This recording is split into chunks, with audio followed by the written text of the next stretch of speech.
Well, hello and welcome everyone to the Driving Change Data Study webinar. We're going to give it just a moment so all of our audience can literally zoom in. We're really happy to be with you today, excited about this launch.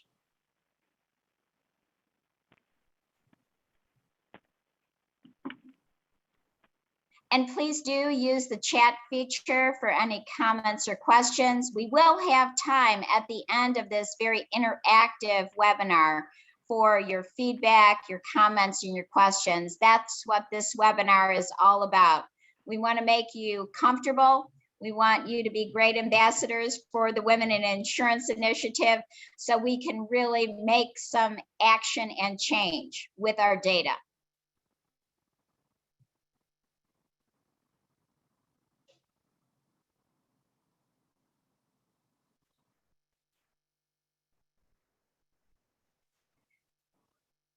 So Maya, if you could go back to our first slide for a moment. Let's leave it here and drink in our wonderful consortium members. If you go to the next slide.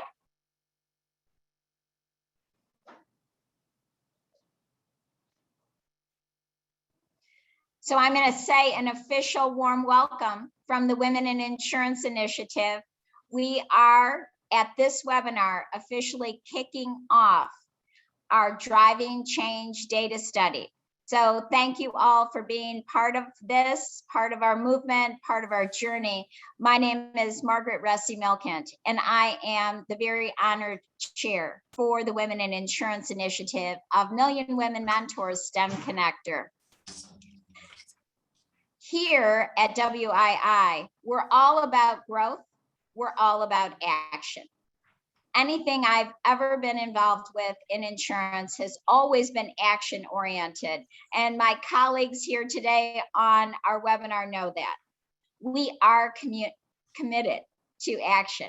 We're committed to increasing equity and inclusion in the insurance industry. And yes, belonging as well.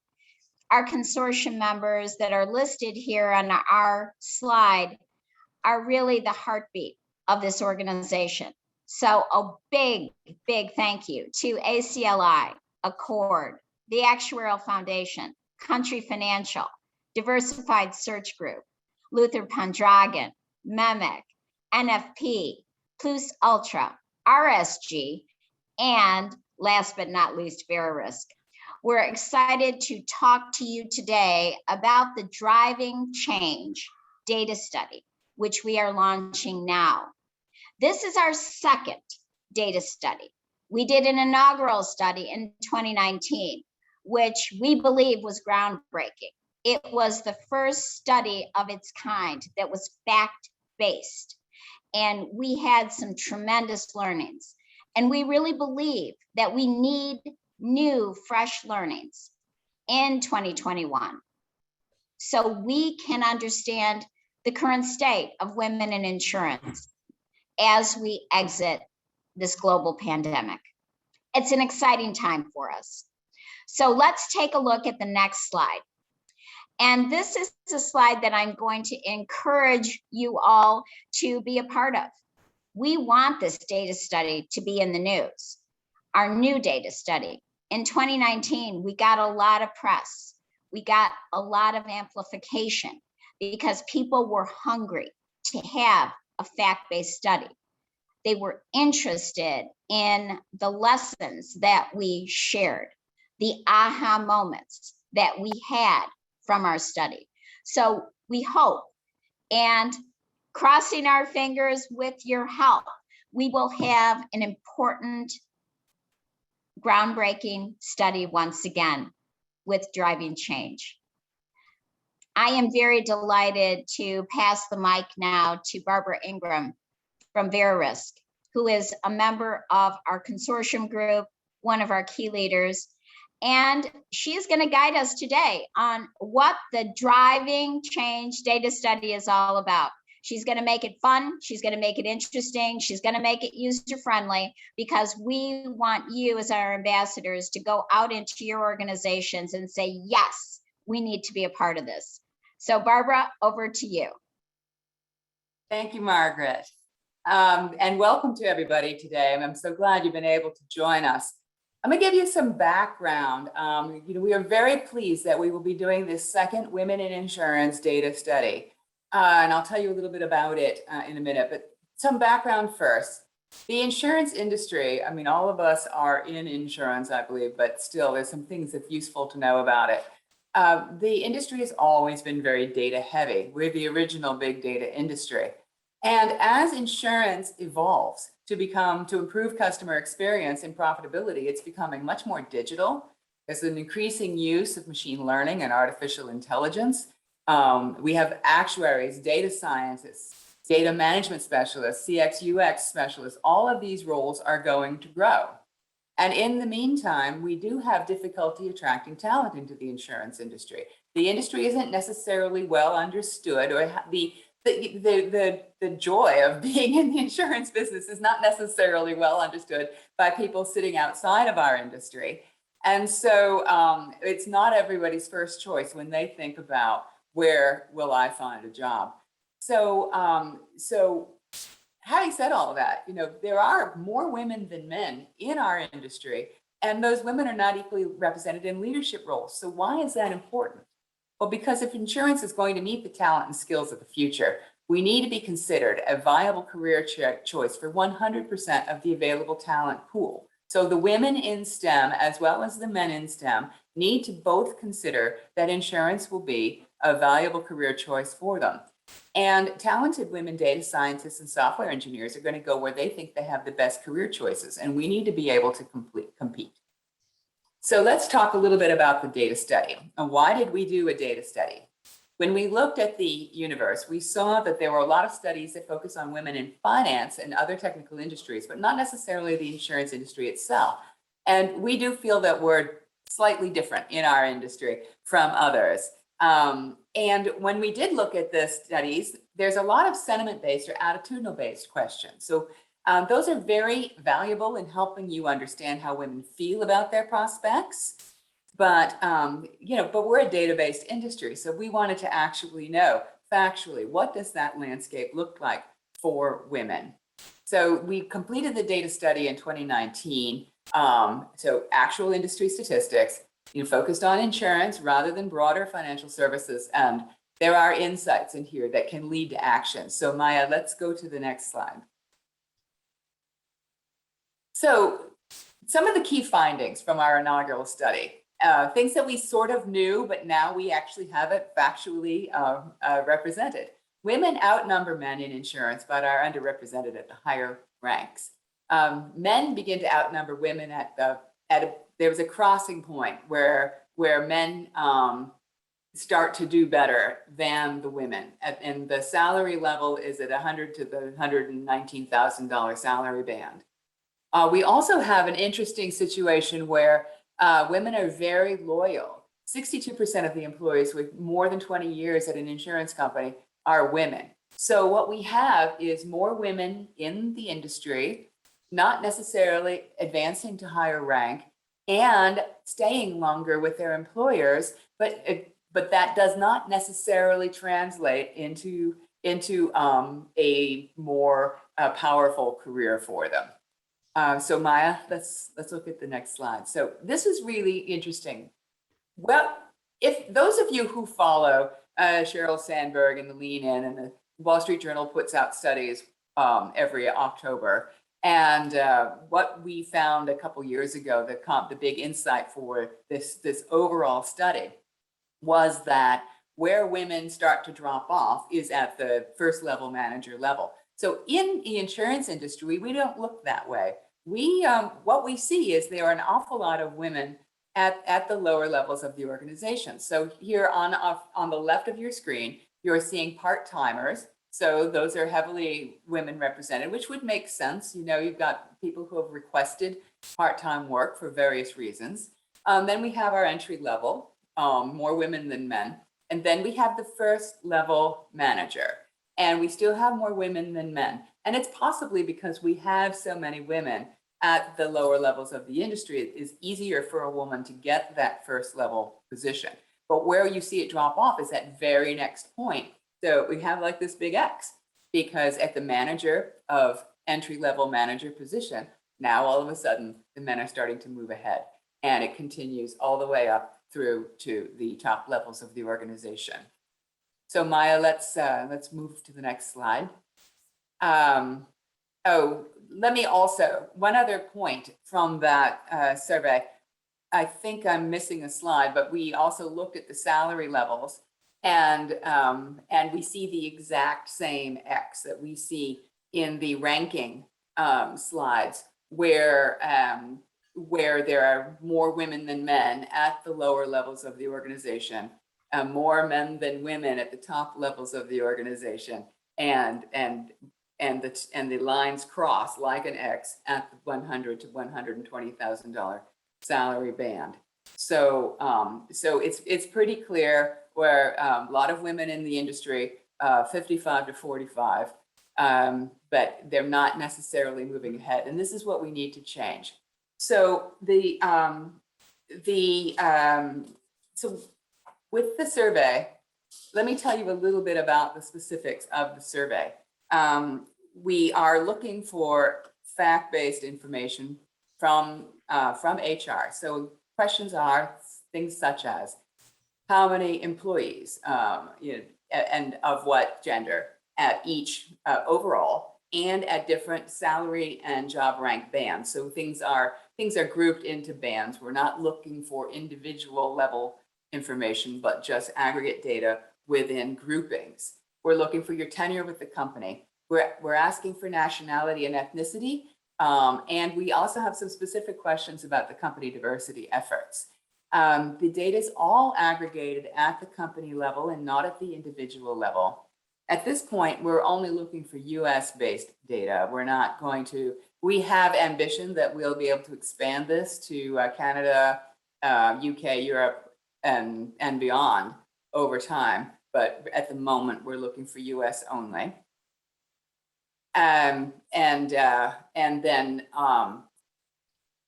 then why is Verisk involved? Well, we were specifically asked to come and assist with the data study. Those of you who know our role within the property and casualty insurance industry know that we are a trusted custodian of contributory data.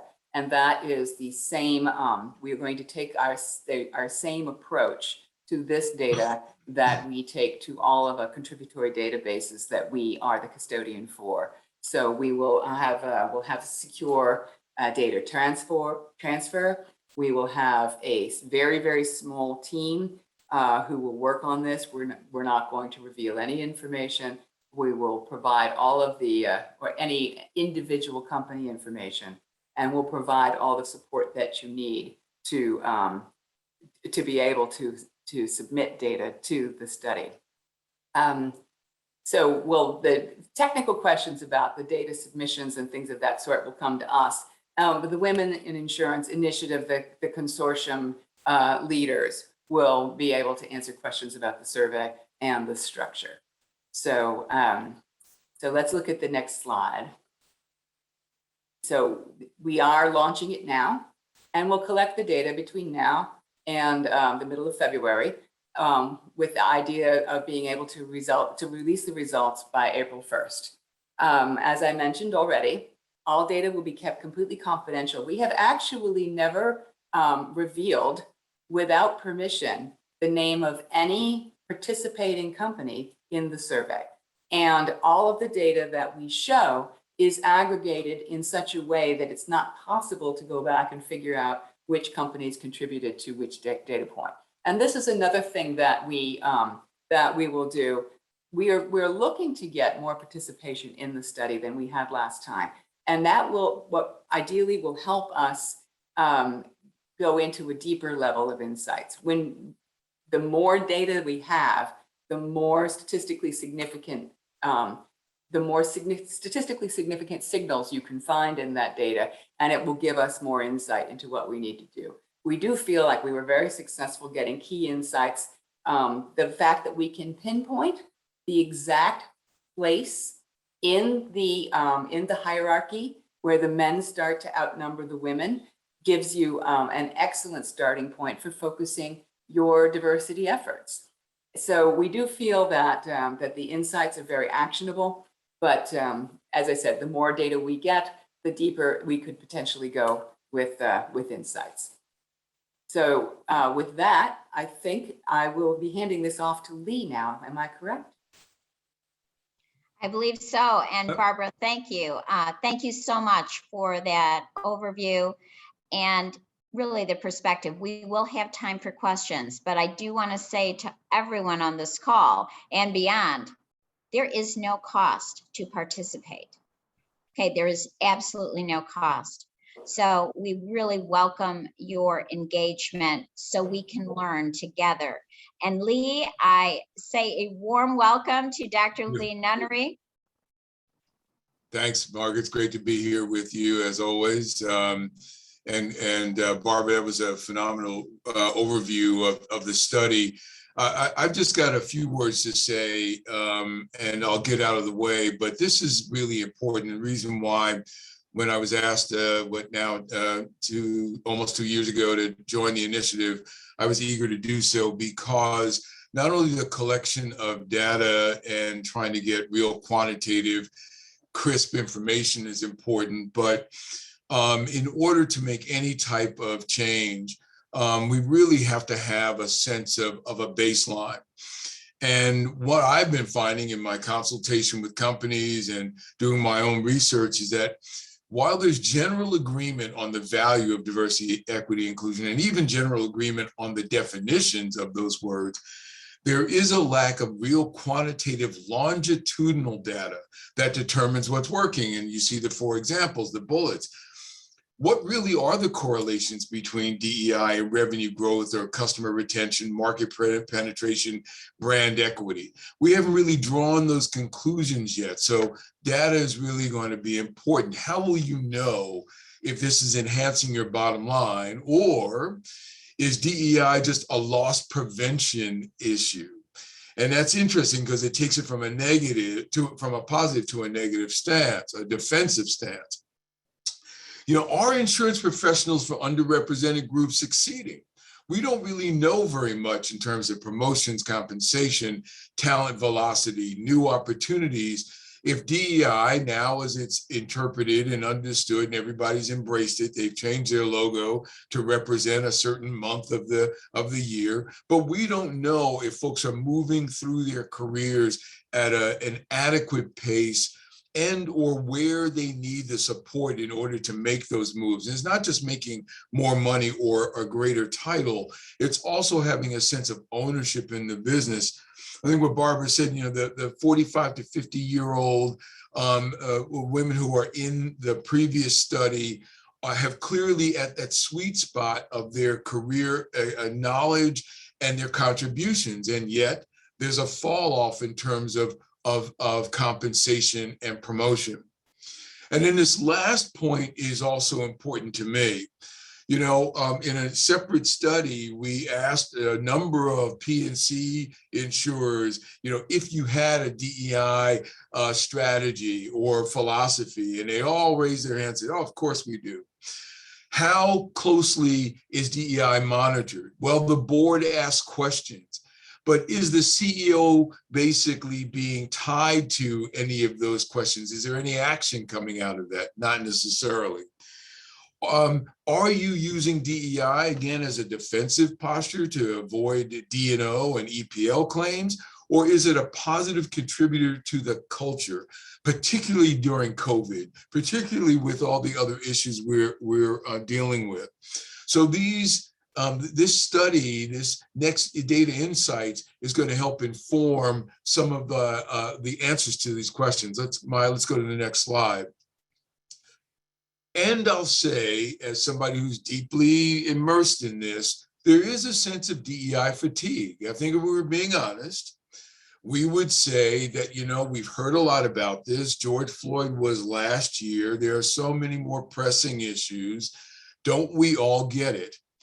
And one of the things you start to see if you're out there talking to a number of companies is a check the box mentality. Okay, we had that luncheon, we did Black History Month. Ooh, we gave employees off for Juneteenth, and there's some month or day that we'll celebrate. But we've got to also counter that resistance with real information. Additionally, internal forces often lack the clout to really exact change. I mean, you're talking about groups of employees, ERGs, BRGs, et cetera, who get together and try to bring something to the table. But if there's nobody there to clear the way and credible research, it's hard to be heard. It's just like, okay, well, you all just go over there and do your thing, and we'll keep running the company. The DEI initiatives are certainly making an impact, but a lot of it is incremental versus sweeping.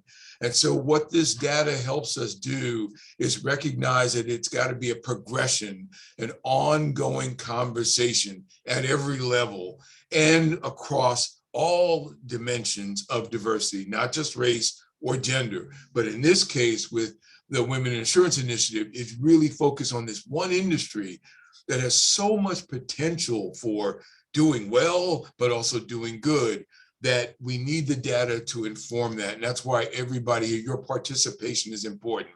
And lastly, and then I'll turn it over, you're seeing folks being named as chief diversity officers. And that's phenomenal, but there's a high degree of turnover. And even in another study, Business Insurance did, 4-to-1, people say the CEO is really the person upon whom the responsibility rests. So it's not that a CDO doesn't matter, but it's got to be informed by information that will help people recognize that there are spots where they can improve. So I'm a proponent and advocate of this because I think it's most important that we get more, better, deeper information.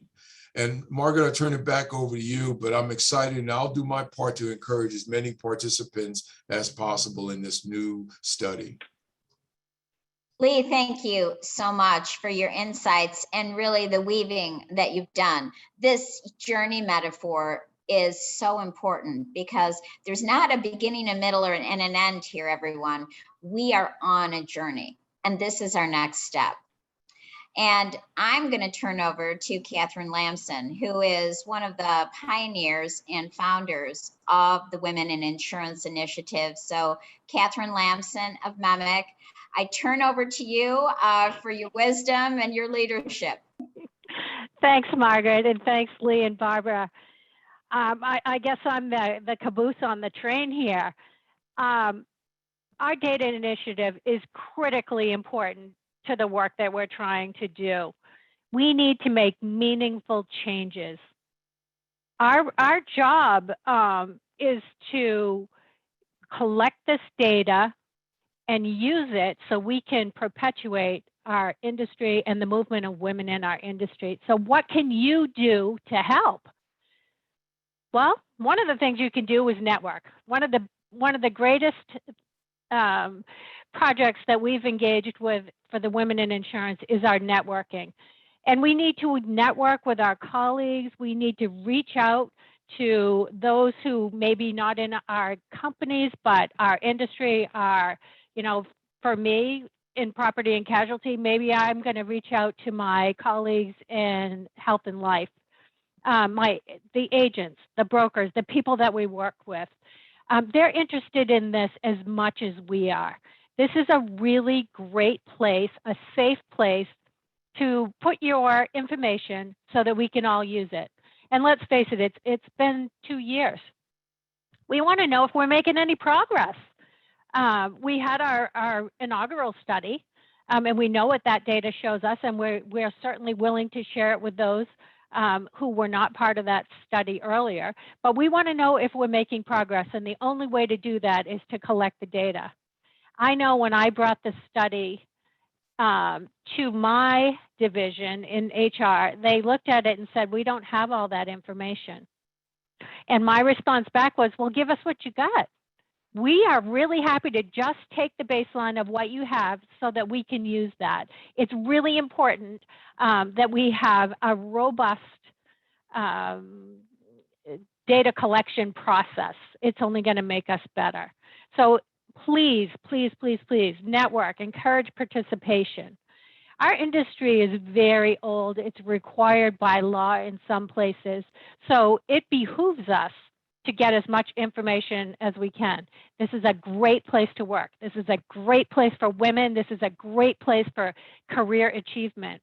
We don't want it to end at that middle management level. We want to see people moving through the ranks. We want to see that DE&I initiative happening in every organization. To Lee's point, we don't want to be checking the box. We want to lead the initiative. So use your voice, use your network, encourage participation. You know, this is a process that it's not broken, it's unfinished, and it's going to be unfinished for some time. So we need to continue to support the initiative, to give our data, to make sure that we are helping to lead the women in our industry to a higher level. I was at a meeting this morning, and I'll leave you with this before I turn it over to Margaret. The woman that was speaking was the CEO of the largest legal firm here in Maine. And what she said was that they were recently reviewed a National Legal Association study that said in the last 2 years that the DEI initiatives have been flat for their industry. And as I listened to that, I thought, boy, I hope that isn't us, because we're working really hard to make a difference, to move people along. And we want our DEI initiatives to make a difference in the life of your employees, the women that we work with, and for our industry. It makes a difference. So as I always say, insurance is a pretty sexy business. We need to make sure more people know it. So with that, Margaret, I'll turn it back to you. Catherine, you always lift us. You always inspire us. I mean, this is what the gift of the Women in Insurance Initiative is. And it really is a gift. And we are so committed. We're so excited about this. But beyond the excitement, beyond the passion, we have a purpose. We have a mission, and we're going to get this done. And for us, we do need you. We do need you. We have the head, the hearts, and the hands, but we need more. And so I do want to open this dialogue up for all of you that are with us. You probably have the same questions that others will have as they listen to this webinar or this recording, or they see an excerpt. So let me open up. Please ask your questions. If you'd like to do that in the chat, if you would like to share, we are here and we are ready. Margaret, I'm going to jump in because I see a couple questions here that I can probably answer right away. So there's a question on when I was talking about the job rank bands.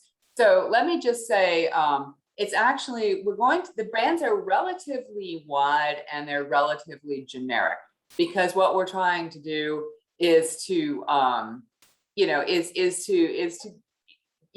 everybody does things differently. So you're just trying to make some broad decisions about who is roughly equivalent so that we can see how far the women are progressing. So you will see questions like entry-level manager, entry-level manager, manager of managers, like division manager, senior leadership, those kinds of things. So the job bands are pretty broad, and then the salaries, we've got some predetermined tiers that we've suggested, and they basically go in $20,000 increments. So looking for numbers of people in these different predetermined bands. So hopefully that answers that question. I also saw a question about specific to Black, Latinx, AAPI, women in the industry, yes, we have asked questions. We do ask about ethnicity, and these are some of the categories that we've asked about: Black, Latinx, Hispanic, if that's your preferred term, Asia Pacific Islanders. Now, we have been able to provide some insight there. The numbers do get a little thinner, so it's more difficult to get deeper insights in those categories. And that's one reason why we're really hoping for more companies to participate this time around. So we will ideally get more information in some of the categories that we were a little thinner, and we'll hopefully be able to get more insights. So, but I do agree, checking the woman category, that's only part of the problem. Right. Well, and that's where we started. If we look back on this journey, the steps on the journey, we did start very broadly with women, and we're still talking about women, but now we're peeling it back and we're dissecting, we're going further. So Margaret Spence, thank you for your leadership and your courage and your voice. Please help us amplify, because we want to be able to speak to these issues. It's time. It's absolutely time.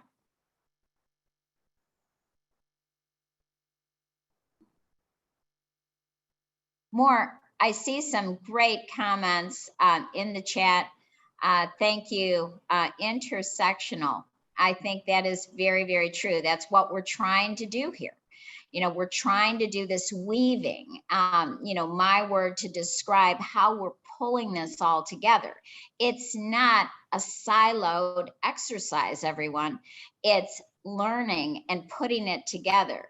There are aha moments. I was with Barbara when we looked at the data the first time, and we literally saw that X. It was so meaningful. I also had to say my aha moment about women being loyal. I wanted to say, yeah, we all knew that. We didn't know the stats behind it, but we all knew it. But isn't it great to have that data point so we can tell our story and we can advance?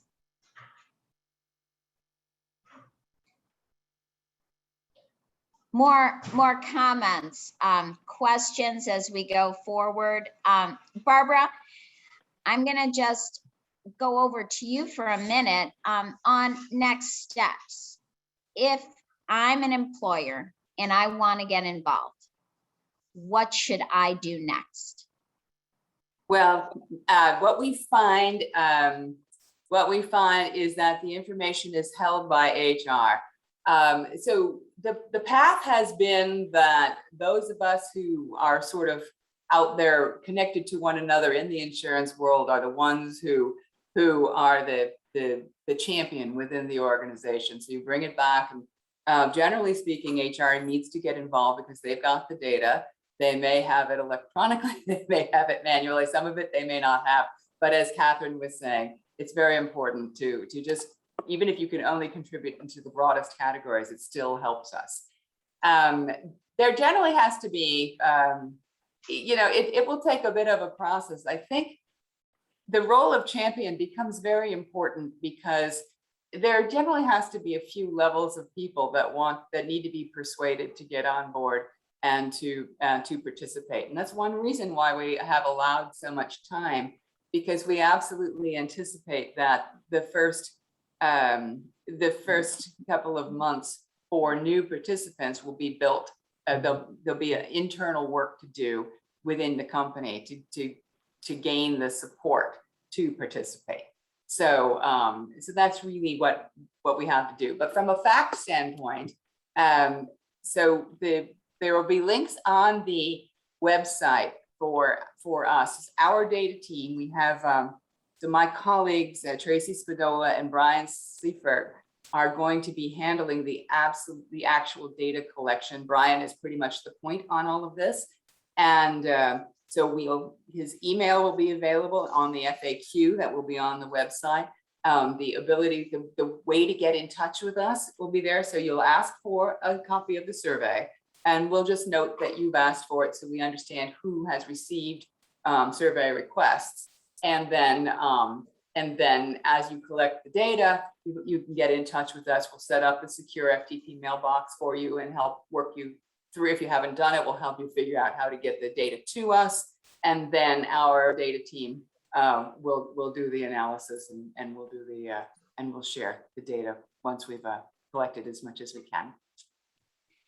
Thank you, Barbara. And I want to shout out the team at Bear Risk.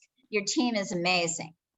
They are thoughtful. They are responsive. As Catherine said, and we're all saying, this is a safe place.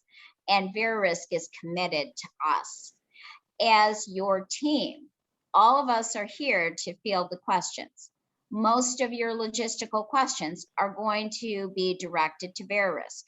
But you may have some general questions. You may say, how do I get an executive sponsor in my organization? How should I position this? What should my story be? Can you help?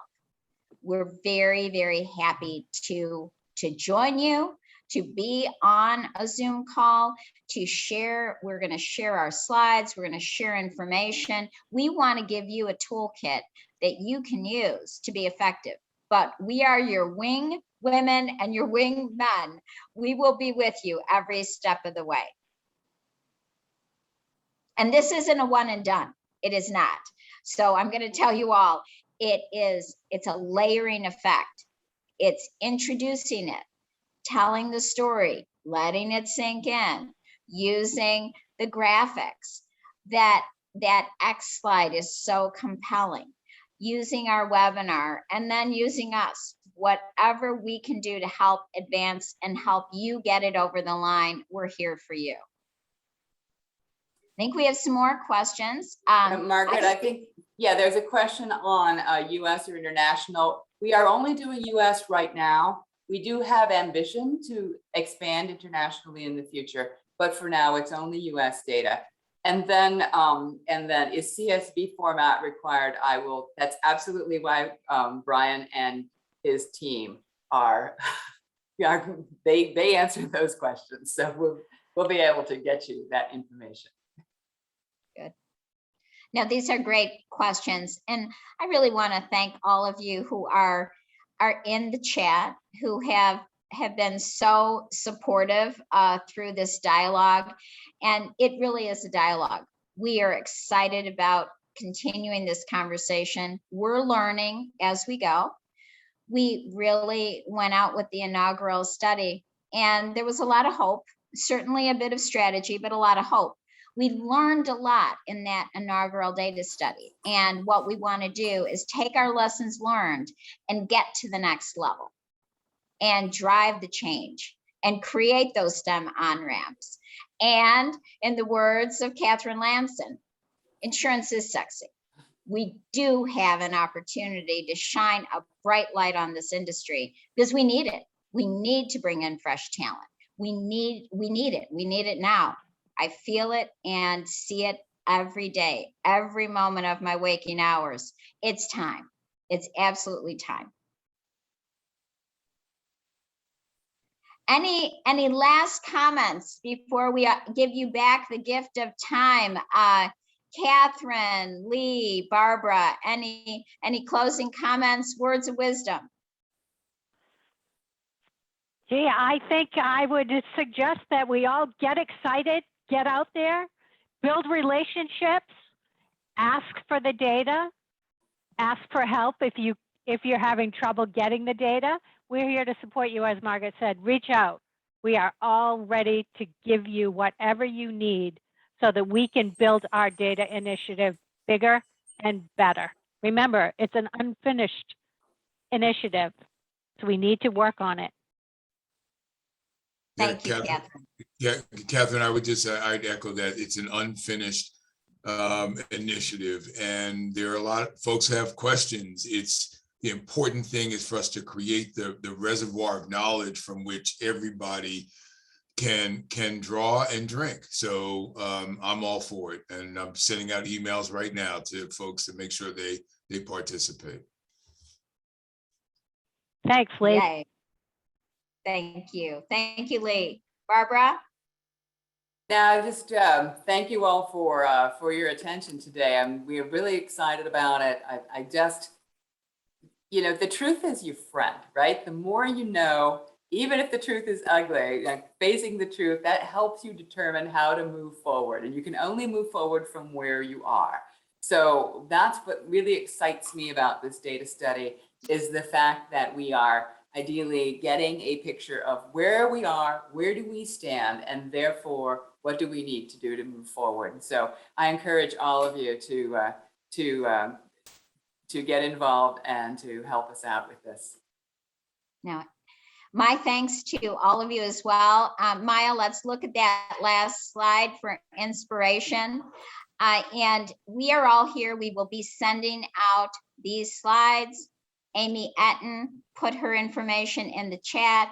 A big thank you to STEM Connector, A Million Women Mentors, for their leadership, their support, their guidance. Without them, we would not be. So Amy Etten and your wonderful team, Maya, thank you so much for being with us today.